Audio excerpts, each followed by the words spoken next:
15 minutes after the hour 7 right on the Ultimate Radio. I did let you know earlier on that I do have a guest with me this morning, and I do have with me Dr. Peter Baofu. He, like I said, you spell it Baofu.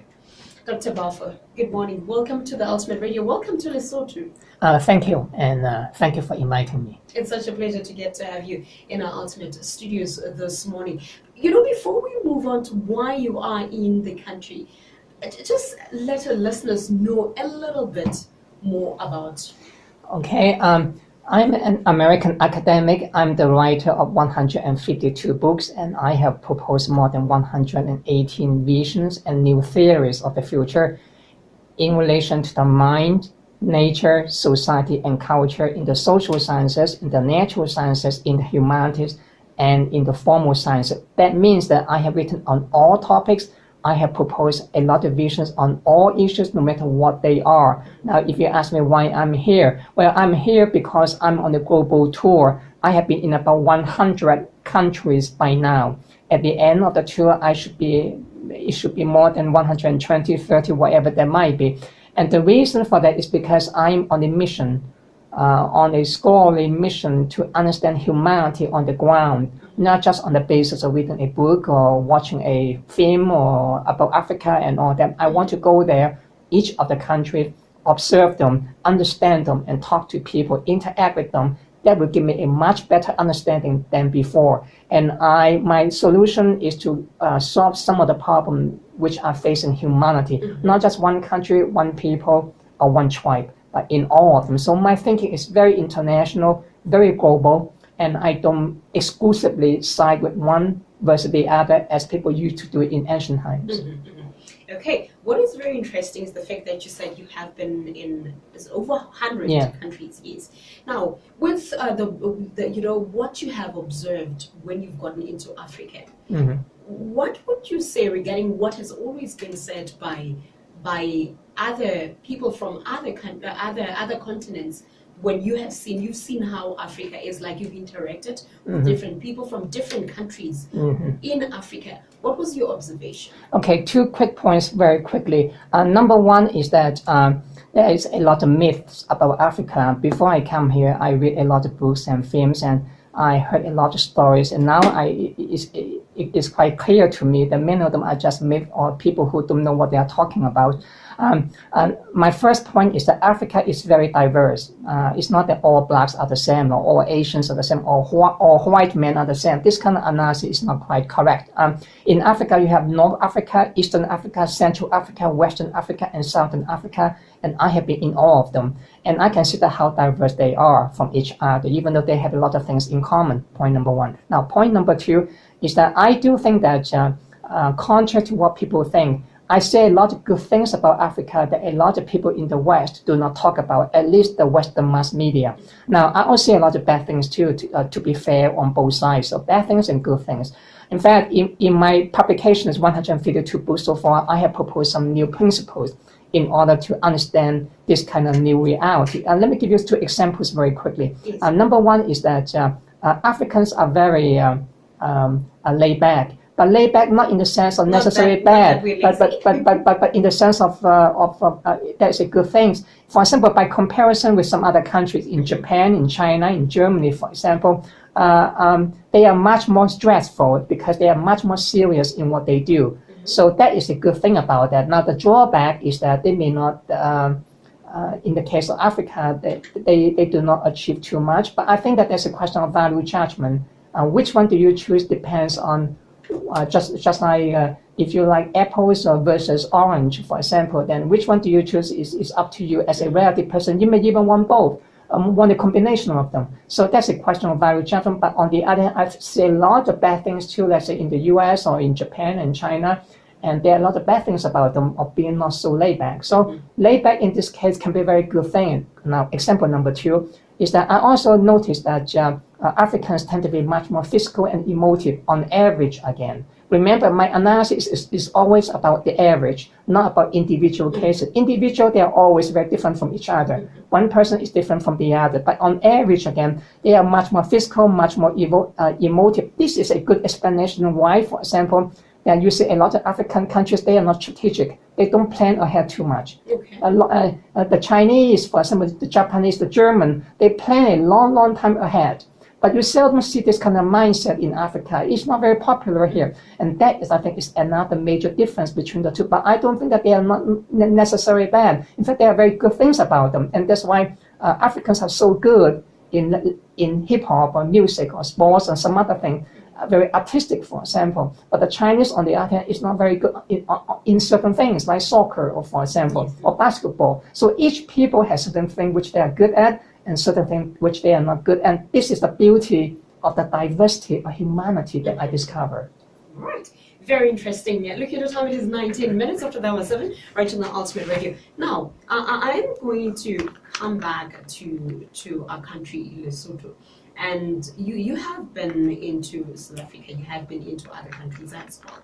Now, in comparison to, I know you have not been in here in the country for a long time, but you have made your observations, you have interacted with different people.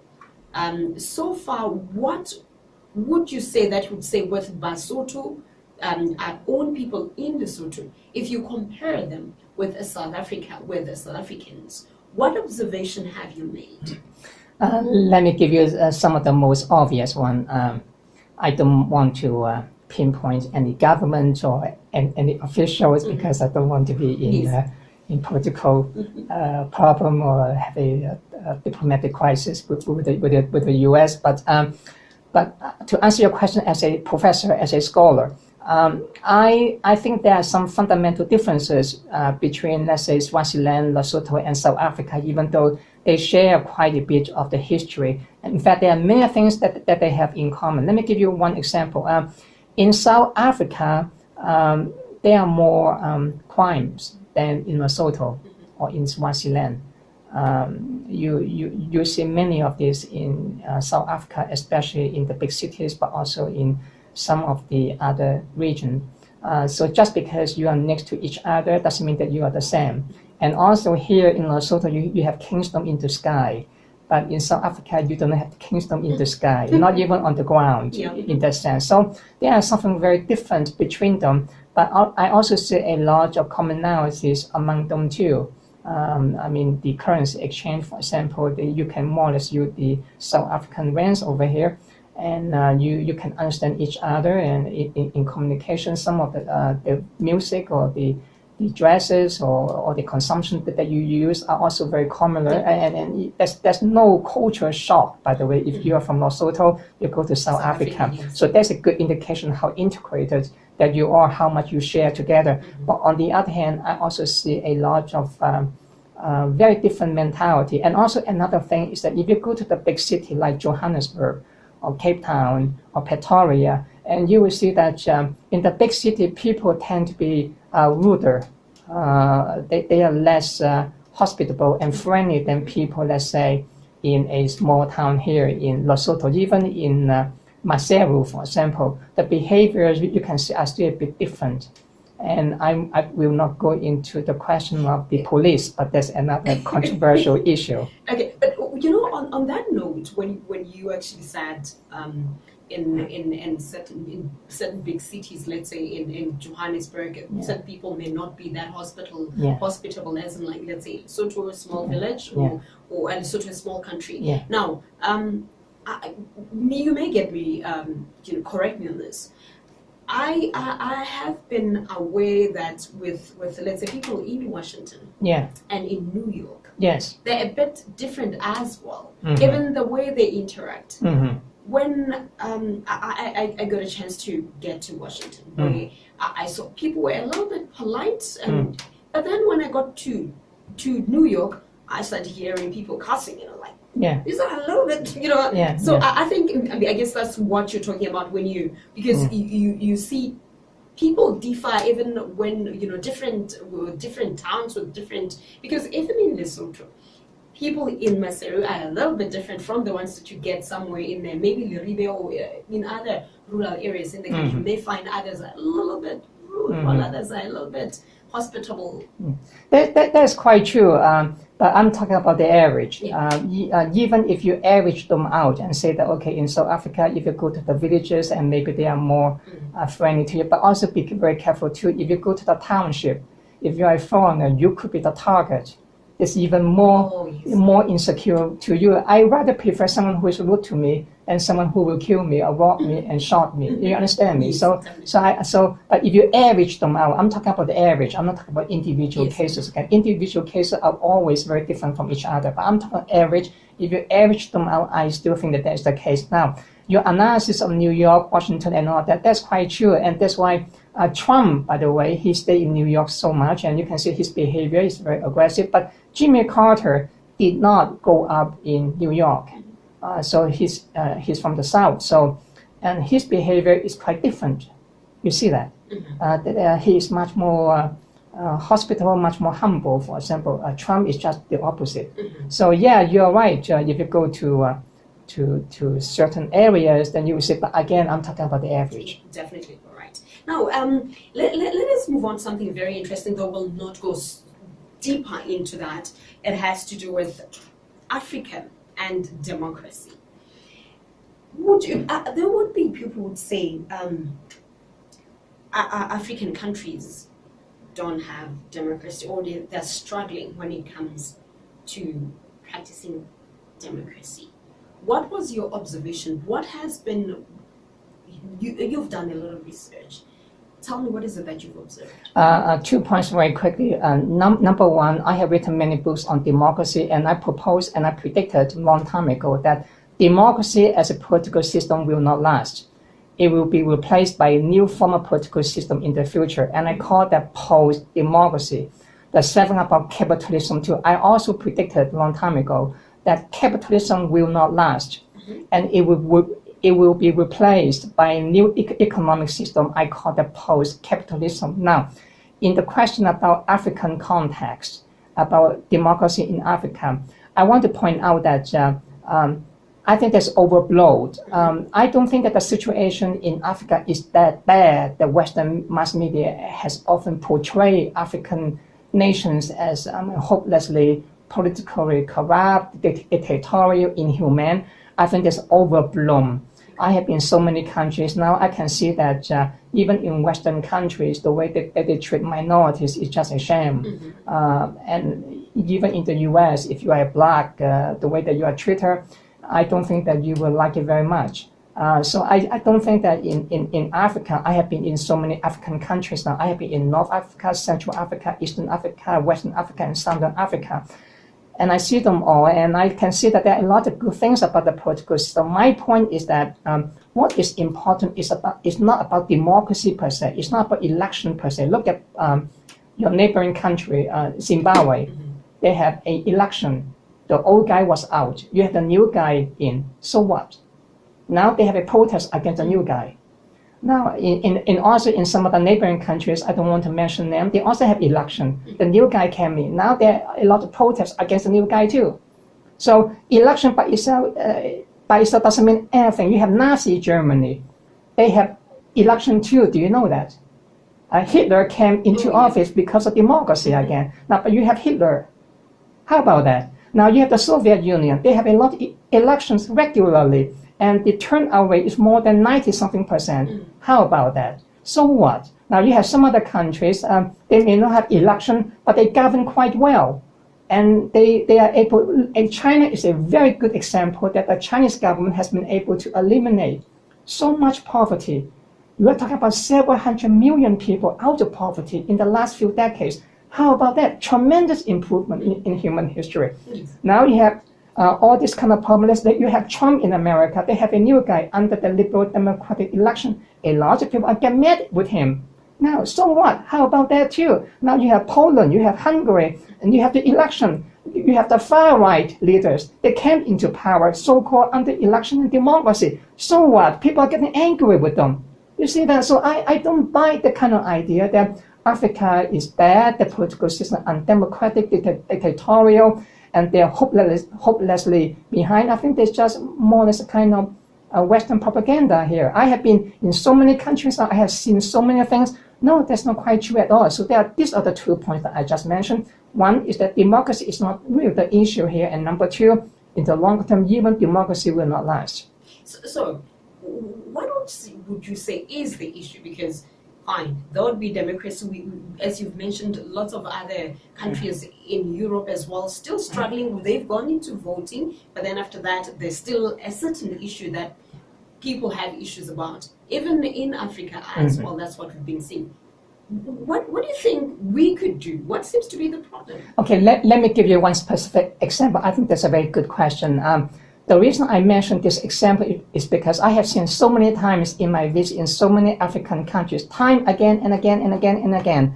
They have an election, they have a new opposition, and they come in, they govern, and they pay more or less the same thing all over again. Even the campaign, they make all this kind of promises, rhetoric, you feel great. Oh wow, change is coming, change is coming. Now no more corruption, no more this, no more poverty. Wow, it's so wonderful, let me vote for him. And after they come in and all of a sudden, the same thing all over again, and you come on the street and riot and say, okay, kick him out. And that's, so I don't think that's really the issue here. The issue is the mindset over here. In the longer term, I have several proposals in my publications, but one of them I just mentioned over here because you asked. I think that it's time for Africa, it doesn't matter, North Africa, Western Africa, Central Africa, Eastern Africa, Southern Africa, is to ask the question, what exactly is your identity? Because in many of the cases, when you talk like this, you are borrowing Western notions of political system as the standard for you to judge and compare. And then if you do not measure up, then you feel bad. And then you say that you are bad, you are primitive, you are behind, you are hopelessly underdeveloped and all that. I don't buy any of this. I don't buy any of this. I think that it's time for you as an African to ask yourself, what exactly do you want? Or what really works for us? Yes, for you. Not that you have to go to the IMF, the World Bank, or the Chinese bank, or the Japanese bank, and go to the this and ask them to give money to you and help you out and say, whatever they ask you to do, you do it. Because if you do what they ask you to do, that means that you would behaving, you are more or less following them. Remember, when you follow other people, when you learn from other people, that's also a good thing about the tutor learning. But I'm just saying, then you forget about you. You can never be ahead if you follow all the time, if you copy all the time. It's time for you to think, what actually do we, Africans, or in this case, people in Lesotho want? Not that you have to go to the UN, go to this and this and this, the IMF, the World Bank, and say, okay, what should we do? We need democracy. We need this and this. Then we do that because you said that we should do that. So even your question, by the way, you are using a Western question to understand your own country. The question you ask is a Western country. It's a Western-centric question with so much assumption about democracy. You are looking at yourself on the basis of the Western mirror. You look at the mirror, not the mirror based in Africa, but the mirror which is constructed in Western world. And then you use the mirror to look at your face. But then you are comparing, but then who are you then? You cannot be ahead. That's why you need to get out of that trap. And that's important. Now, this doesn't mean that you should not learn from anyone. I never said that. You learn as much as you want. I say, who are you? Look at me. I learn from women too. I learn from the feminists. But in the end, I don't want to be like them. Because I know that I'm not a woman. I'm a man. So you know who you are. Would you say, I'm correct. I just want to understand whether I understand you well. Where I could take, or we could take, certain things from democracy that we feel may work for us and make use of them in order to improve our own country, in order to improve our own continent. But still, it's more like serving, you see where you say, but this and this and this will not work for us. That is good, but that is also bad. Because when you say that, you say, why should we learn something from democracy and then we can use them for Africa? But then why should you not ask the same question in the opposite direction? Why should you also learn something from non-democracy? You are condemning non-democracy and now you are championing democracy and you are saying to yourself you want to learn something, but in a way you are trapped in the thinking again. So if you really want to learn, if you really have an open mind, you should open to all. Okay, don't think that you just pick one and say to yourself, I want to learn something from that, but then you are impoverishing yourself because now you are dismissing everything else and choose that as the golden standard. And all of a sudden you become blind. even though you are trying to learn something. So I'm saying go beyond that too. So my comment is very inspirational. I want to take you one level up, in fact, 2 level ups further. Because if you think like that, you stick in the same problem that you had before. You see that? It's time for you to get out.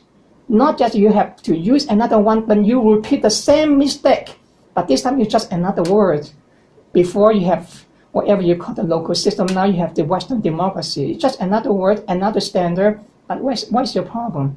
You have to face your own problem.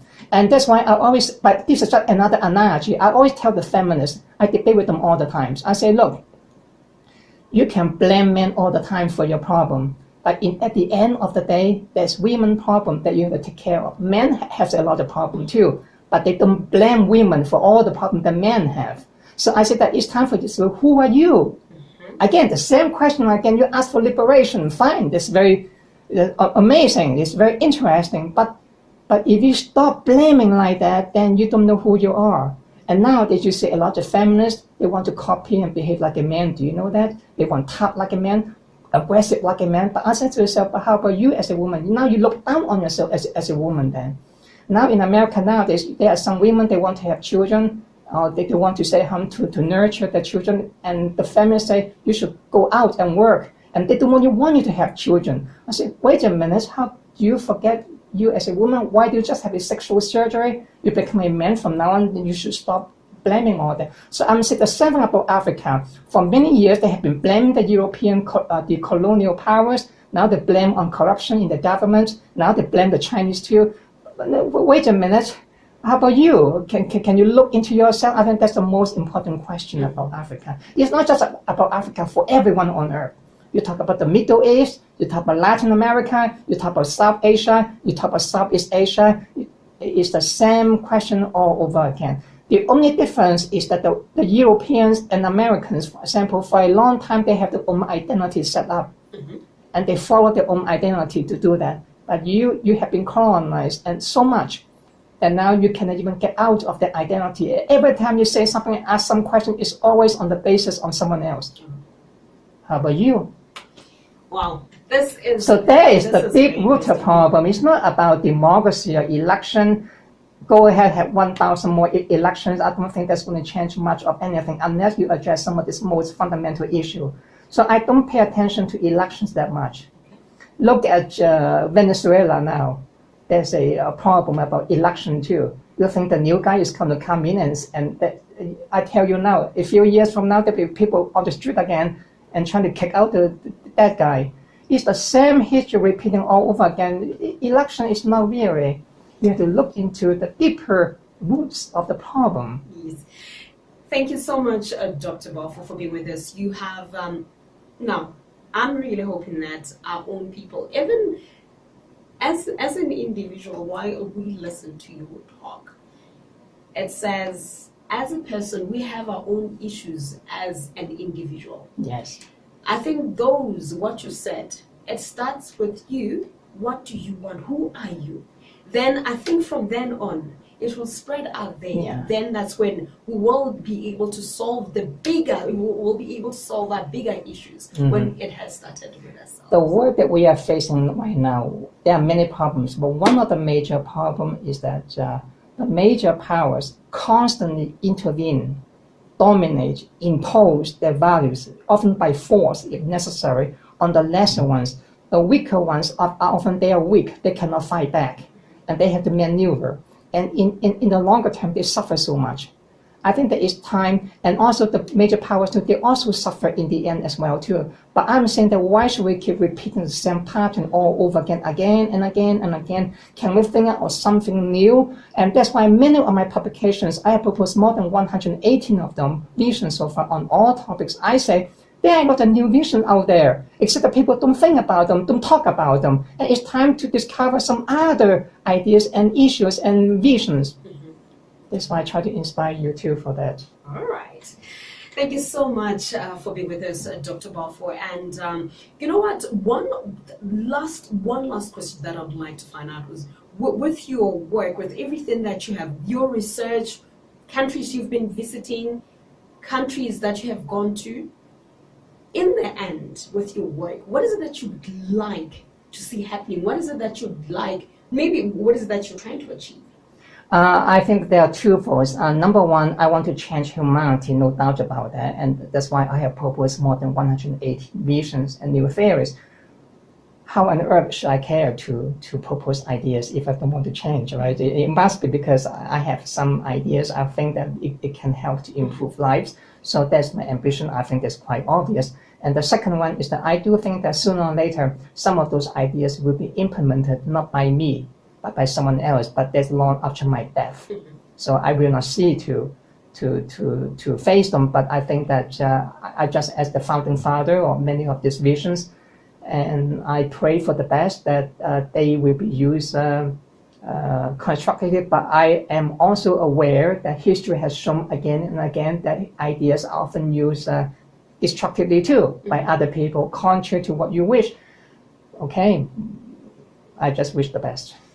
Thank you so much. It really has been a pleasure being with you in Ultimate Stews this morning. I'm really hoping that you will go out there and enjoy our beautiful country. So thank you very much again. I do enjoy. Thank you. Looking at the time right now, it is 20 minutes before we get to the hour 8. We will be right back with you after this.